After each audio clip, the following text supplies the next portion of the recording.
मित्रांनो, माणसातला देव नक्की काय असतो ते तुम्हाला आता या व्हिडिओमध्ये पाहायला मिळणार आहे। मृत्यूशी झुंज देत असलेल्या पक्ष्याला एका माणसाने कसलीही पर्वा न करता त्याला जीवदान दिलंय।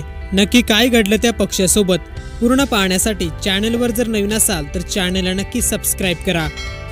मित्रांनो, व्हिडिओमध्ये स्पष्ट दिसतंय की एक पक्षी मृत्यूशी झुंज देत तिथून सुटण्याचा प्रयत्न करतोय, परंतु त्याचे पाय त्या लोखंडाला चिपकलेले असतात।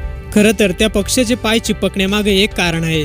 शक्यतो हे कमी तापमानात म्हणजेच थंडीच्या दिवसात होतं। अशा वेळेस पक्षी जर आयरनच्या संपर्कात आला तर त्याची त्वचा आयरनला चिपकून राहते। अशा वेळेस त्याला सुटण्यासाठी थोड्या का होईना उष्णतेची गरज असते। कदाचित याचा अभ्यास त्या व्यक्तीला असावा। व्यक्तीने त्या पक्ष्याला तडफडताना पाहून आपल्या हातात त्याला पकडून ठेवलं। आपल्या शरीरातील थोडीफार उष्णता त्याला लागावी आणि त्याचे पाय सैल व्हावेत याच अपेक्षेने त्याने त्याला दाबून ठेवलं आणि अगदी काही क्षणातच त्याचे चिकटलेले दोन्ही पाय सुटले आणि यानंतर त्या व्यक्तीने या पक्ष्याला सोडून दिलं। मित्रांनो, सर्वच माणसं सारखी नसतात। काही जीव घेणारे असतात तर काही जीव देणारे असतात। सध्या हा व्हिडिओ पाहून नेटकरी देखील त्या व्यक्तीचं कौतुक करत आहेत। व्हिडिओ पाहून तुम्हाला काय वाटतं? आपल्याही प्रतिक्रिया कमेंट बॉक्समध्ये नक्की कळवा।